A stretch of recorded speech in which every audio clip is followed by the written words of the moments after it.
রফিউল রাব্বি সাহেব, আমি জানি আপনার পিছনে কে আছে, কার কথায় আপনি এসব কথা বলেন, ঢাকার থেকে কারা আসে। এখন মানুষ মনে করবো আপনার বাচ্চারা মরে গেছে, আমি হয়তো এই সুযোগ দিতেছি। আমি এই মঞ্চে দ্বারাই বলতে চাই, আগামীকাল দিনে প্রেস কনফারেন্স করবো দরকার। আমি দাবি করছি সরকারের কাছে তার ছেলে হত্যার বিচার করা হোক, দরকার হলে যে কোনো তদন্ত করা হোক, বিচার বিবেচিত তদন্ত করা হোক। আমি জানি এর পিছনে কারা কারা ছিল। 7 মার্ডারের পরেও ঠিক একই নাটক ঘটানো হয়েছিল, এইটা নিয়েও নাটক ঘটানো হচ্ছে। কোথায় ঘটছে, কে ঘটছে, কোন কোন জড়িত, আমি মুখ খুললে অনেক বড় বড় অফিসার ফাঁসে। বলা হয় কি খসড়া চার্জশিট, প্রথম আলোতে দেখি খরচা চার্জশিট, প্রথম আলোতে খসড়া চার্জশিট দেয় কে? পুলিশের ভাষায় তো খসড়া চার্জশিট জীবনে হয়নি। আইনের ছাত্র হিসেবে খসড়া চার্জশিট বলে চার্জশিট নাই, আমরা বুঝিয়ে। তাই আমি ওই বাচ্চা ছেলেটার হত্যার বিচার দাবি জানাই। আর আপনি মনে করেন না, কিংবা আপনার পিছনে যারা আছে তারা মনে করেন না যে আপনারা ফ্যাক্টর হয়ে গেছেন তোমার বিরুদ্ধে প্রতিবাদ করার জন্য। না, আপনার বিরুদ্ধে প্রতিবাদ করতে আমরা আসি নাই, আমরা আসছি আল্লাহকে খুশি করার জন্য। আপনার বিরুদ্ধে কথা কইতে গেলে কিংবা আপনার পিছনে যে সমস্ত শক্তি আছে, আমি তো জানি, নাম কইতে পারি না, কইলে মনে করবো যে আমি ওই উদ্দেশ্যে বলতেছি। ওই শক্তির মোকাবেলা করার জন্য আমাদের চুক্তি যথেষ্ট, বেশি কিছু লাগে না।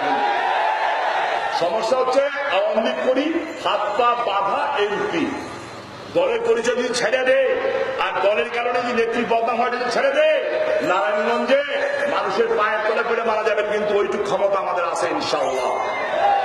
কারণ হারাম কিছু করি নাই, সবকিছু হালাল করি। যেইভাবে আপনারা আমার 14 গোষ্ঠী তুলে গালাগালি করেন, আমি তো সহ্য করার লোক না। আল্লাহর কাছে লাখ লাখ শুকরিয়া করি যে আল্লাহ রাব্বুল আলামিন আমাকে ধৈর্যশীল বানিয়েছেন, কারণ আল্লাহ ধৈর্যকারীকে পছন্দ করেন। আমি নারায়ণগঞ্জের প্রশাসনকে বলবো, এমপি হিসাবে না, আমার ভাইরা যে দাবি তুলেছেন, যদি দাবি সত্য হয়, ওনারা আমাকে ভিডিও রেকর্ড শুনিয়েছেন, অডিও রেকর্ড শুনিয়েছেন, ভিডিও এবং অডিও রেকর্ডে রাব্বির মুখ থেকে যে কথা বেরিয়েছে তা পরিষ্কার ভাবে ধর্মের অনুভূতিতে আঘাত 298-এ পড়ে। পরিষ্কার ভাবে বাংলাদেশের সংবিধান লঙ্ঘন করা হয় এবং সেই হিসাবে এইটা রাষ্ট্রদ্রোহ পড়ে 136-এ পড়ে। ব্যবস্থা নেন, ব্যবস্থা নেন। আমি হুজুর আলমকে বলবো, আপনারা ধৈর্য ধরেন। ধৈর্য ইসলামের মূল শিক্ষা। ধৈর্য ধরেন। যদি সময়ের মধ্যে কোর্ট যেই সময় দিয়েছে, আদালত যেই সময় দিয়েছেন, সেই সময়ের মধ্যে যদি কোনো গাফিলতির প্রমাণ হয়, আপনাদের মাঠে পরে নামবেন। আল্লাহকে খুশি করার জন্য আমি সবার আগে মাঠে নামবো ইনশাআল্লাহ। কোনো ছাড় হবে না, কোনো ছাড় হবে না।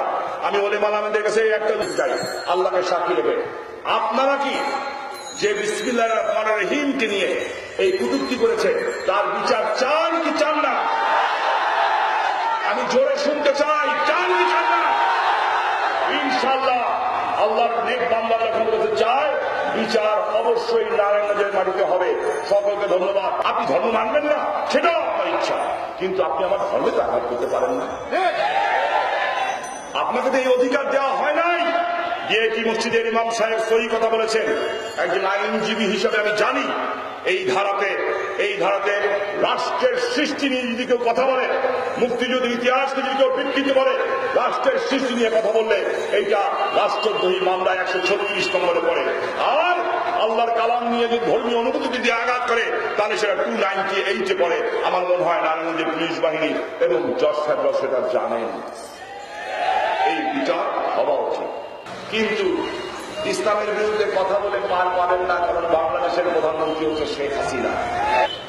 স্বামী ওসমানের সাথে হেফাজতের সাথে কোনো অমিল নাই। আমিও তো বলি অমিল নাই।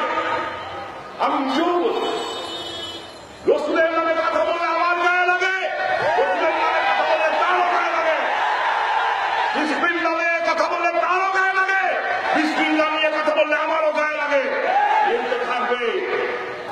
আমি স্বামী পরিষ্কারভাবে বলতে চাই, আমার কাছে এমপিগিরি বড় না, আমার কাছে মন্ত্রিত্ব বড় না। আমি আমার মায়ের কাছে যা শিক্ষা পেয়েছি, আমি আমার নেত্রী শেখ হাসিনার কাছে শিক্ষা পেয়েছি, আমি আমার পরিবার থেকে যে শিক্ষা পেয়েছি, ইসলামের প্রশ্নে কোনো আপোষ করব না, কোনো আপোষ হবে না। এইটা আমি রাজনৈতিক স্বার্থে না, আমার নিজের স্বার্থে করবো, কারণ আমি জানি আমাকে মরতে হবে। অনেকগুলি সংগঠন, ভুইফোট সংগঠন দেখলাম রাজনীতির ব্যাপারে স্টেটমেন্ট দিয়েছেন। যারা এটাকে সমর্থন করবেন অ্যাজ পার ইসলাম, আপনি কিন্তু ইসলাম থেকে খারিজ হয়ে যাবেন। বাংলাদেশে আল্লাহ রসুলকে নিয়ে কথা বলা যাবে না। যদি এইখান থেকে এখন বের হইয়া, আমি সবার সামনে বলতেছি, আমি কিছু ভয় পাওয়ার কথা বলি না, যদি এইখান থেকে কোন জামাত ইসলামের মৌদুদিবাদী থাকে, যদি সুযোগ নিয়ে মনে করেন ঠিক আছে একটা গ্যাঞ্জাম লাগাই দিই, ঠিক যেভাবে হেফাজতের সময় লাগাই দিয়েছিল, হেফাজত কিন্তু গন্ডগোল করে নাই, হেফাজত গন্ডগোল করে নাই, বড় হুজুরকে আসতে দেওয়া হয় নাই, ওইখানে জামাত যাইয়া ওইখানে যে ঢুকে গেছিল, যে ঢুকাইয়া, আমি সব জানি, আমি ঘটনার পাশেই ছিলাম। আমরা সেই কারণে মামলা খাইছে হেফাজতের লোকেরা, ঘটনা ঘটাইছে জামাতের লোকেরা, কারণ ওরা ইসলামে বিশ্বাস করে না, ওরা মৌদুদিবাদে বিশ্বাস।